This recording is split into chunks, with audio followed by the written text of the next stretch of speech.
Hello students, welcome to your YouTube channel EduRenka, and today in this video we are just going to learn about syntax. Now what is syntax? Syntax, the system of rules for the structure of a sentence in a language. किसी भी भाषा को सीखने के लिए उसका structure सही तरीके से जानना बहुत जरूरी होता है। उसी तरीके से इंग्लिश में हम आज सीखेंगे सब्जेक्ट वर्ब एग्रीमेंट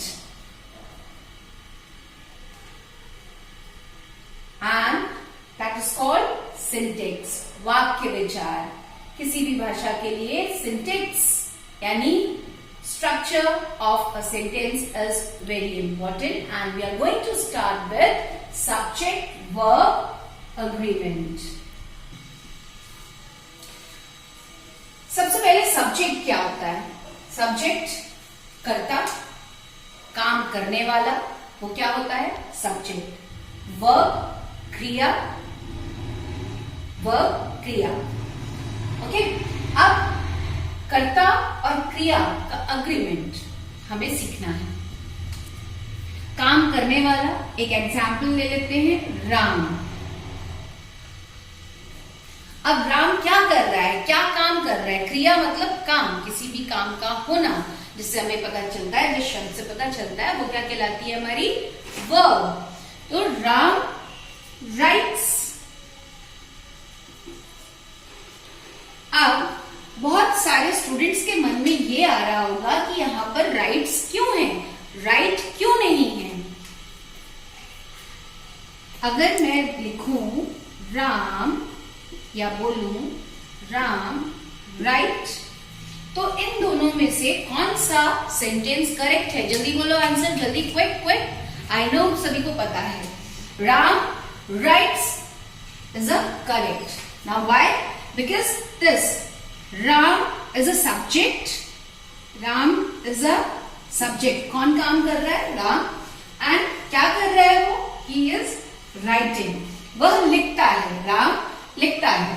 तो writes, because राम सिंगुलर है, our subject is singular, therefore it will take singular verb.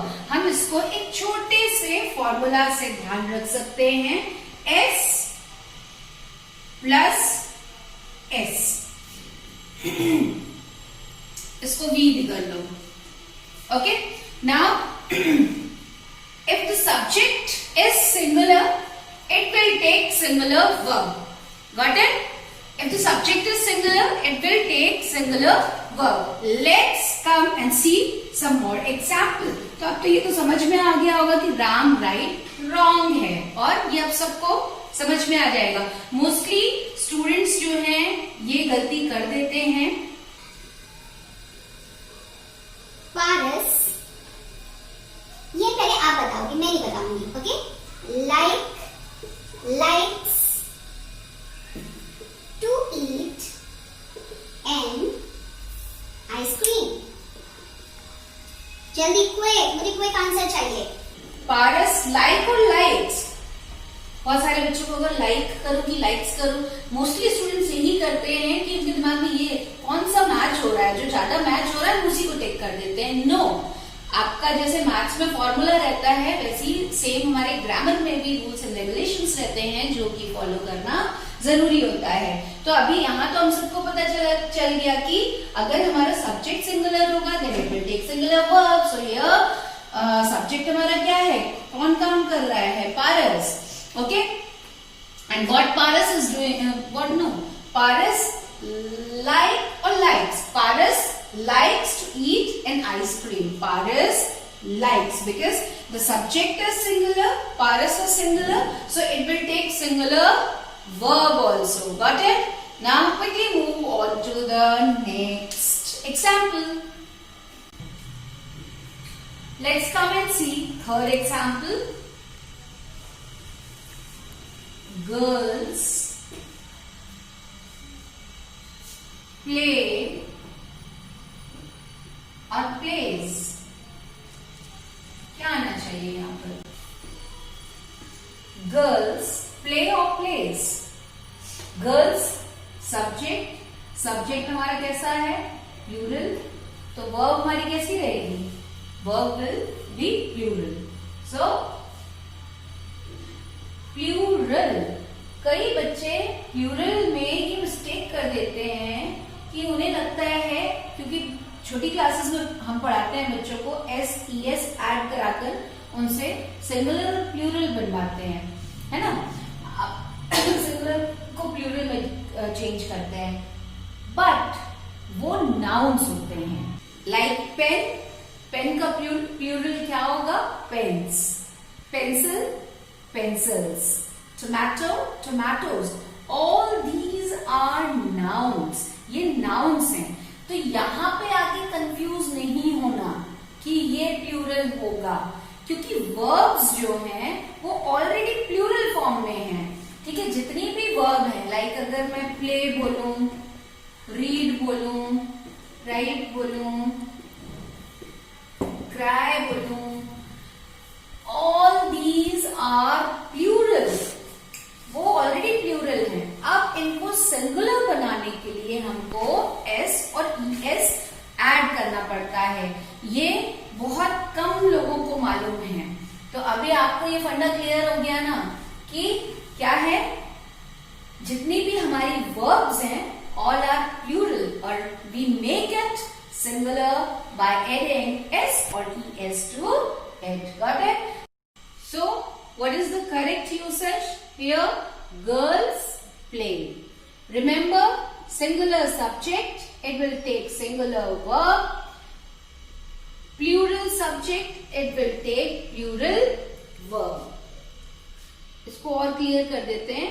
SS means singular subject, singular verb, and if the subject is plural, that is PS, it will take plural verb. Got it? ये mind में concept clear कर लो, और exam में इससे related 1 या 2 marks के questions आते ही हैं।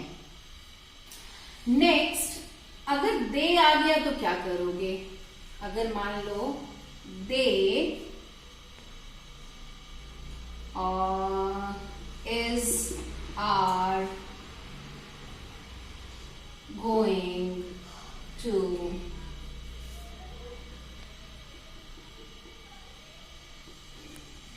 मार्केट, तो यहां पे क्या होगा, दे का मतलब वे, मतलब ऑलरेडी वो प्लूरल है, तो क्या लगेगा, अभी हमने किया, if the subject is plural it will take plural verb, तो इज आएगा कि आर आएगा, और इज हम किसके साथ यूज करते हैं, सिंगुलर के साथ। प्लूरल के साथ हम क्या यूज करते हैं, आर, तो क्या आएगा यहाँ पर, आर। सभी को बन रहा है, okay. Now come to the 5th example, children. अच्छा, children means बच्चे, children means बच्चे, और children का सिंगुलर फॉर्म क्या होगा, child। कुछ लोग child का प्लूरल childs कर देते हैं, जो कि एब्सोल्युटली रॉन्ग है। अगर आप ऐसा करते हैं तो please, that is children, okay. So children, एक पास्ट टेंस का एग्जाम्पल ले लें क्या, चलो वॉज और वर का लेते हैं। वॉज हम यूज करते हैं सिंगुलर के साथ, और वर हम करते हैं प्लूरल के साथ। Children playing in the park, okay. So children, was or verb? The subject is plural. The subject is plural. So it will take plural verb. अब कौन सा है plural verb? Was or verb? Was or verb? Were. सभी सही answer कर रहे हैं, मुझे पता है। Thumbs up to all the students. So children were. Okay?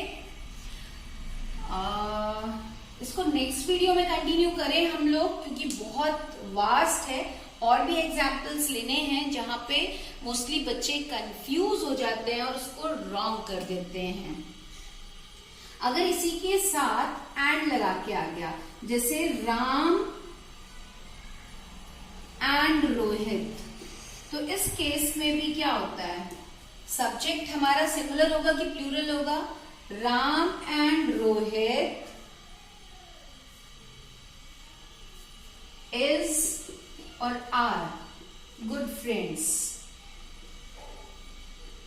अब बताओ यहां क्या होगा?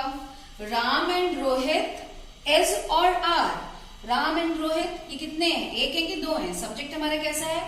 प्लूरल है, so it will take plural verb.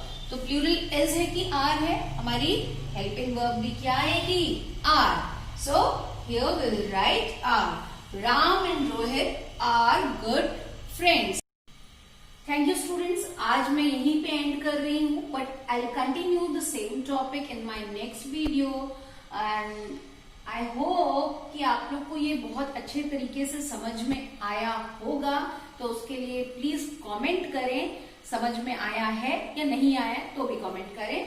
And do like my channel, that is your channel, not mine at all, it's yours only. So just subscribe it, like it and hit the bell icon to get all the notifications. Thank you very much. Love yourself and love your parents. Bye.